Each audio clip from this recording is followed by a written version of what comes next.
Would the three families not have had to have all genetic disorders, as mutations can't add genetic information?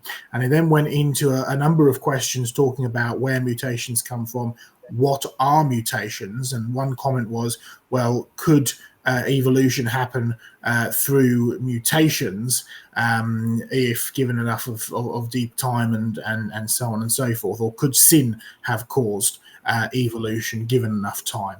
So maybe a few comments on mutations and what they can and can't do. Diane? Well, yes, we actually had a program about mutations a while ago, but in summary, mutations are any change in DNA. Our observations are that most of them are either neutral, in other words, they don't affect the ability of the person or the animal or plant to live, or they are damaging, in other words, they will cause disease or a loss or a defect. Now, our observations are is that there are far more defective ones than there are even neutral ones, and no one has come up with a good example, of a clear example of a helpful mutation for evolution, because for evolution to happen, you've actually got to add something, add a new structure or function, and take away a function that you don't want. So you can't just have one mutation adding a bit and saying that this has evolved. Now, our observations in the scientific world, in the medical world, is that the number of defective mutations or deleterious ones is much larger than even any potential good ones.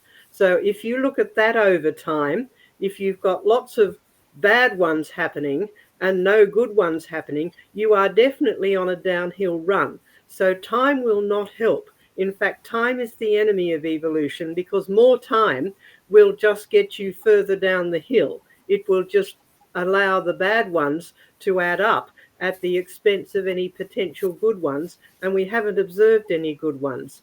So genetic diseases and genetic disorders and mutations, they are very real, but they are absolute evidence that the human population and the world in general, all of the living things in the world, are definitely going downhill. So the real history of the world, as we often say in creation research, is very good, too bad, too worse. Now, it does end in salvation and glory, but that's nothing to do with biological processes. That requires the Lord's intervention.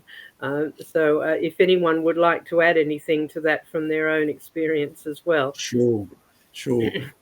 With Adam and Eve, you have created perfection in the genetic sense.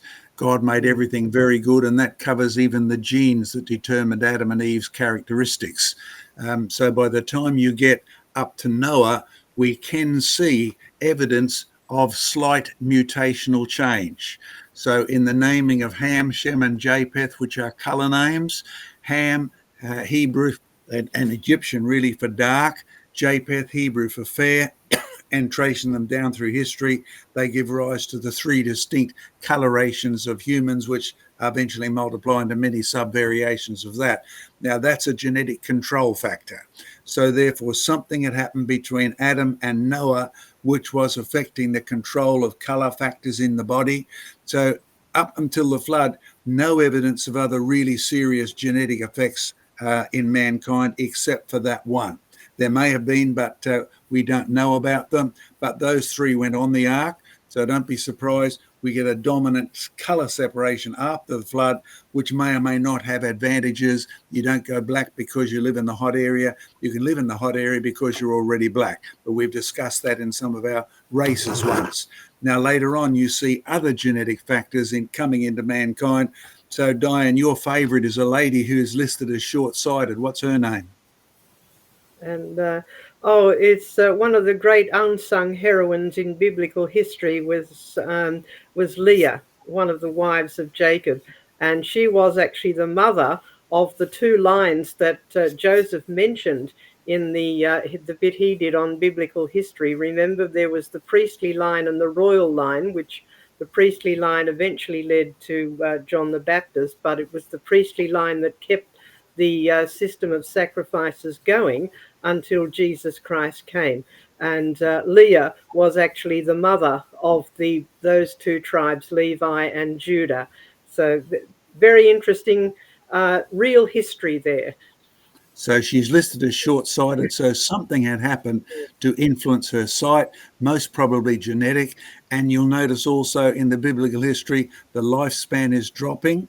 That's again another genetic factor. So if your genes really won't work, sometimes you're eliminated before you exit the womb. Other times you are eliminated with a very short life. And many of these are genetic factors. So the number of mutations is increasing towards the present. So Adam, totally absolute genetic perfection, really, from our point of view. After the flood, a rapid increase, but it's not the families who carry all the genetic burdens across the flood, but they are increasing towards the present and are affecting our lifespan. So we no longer live as long as we used to. We have to really get our PhDs over and done with before you're 26, or there's no point. You don't live long enough to go back when you're 110 and do a PhD. Thanks, Abraham. I'll hurry up then. I was just going to say Abraham married his half-sister and there was no law against it, but a few hundred years later, God had given Moses the laws of not marrying close family members. That has to be because of genetic decline, basically. Good thing, Craig.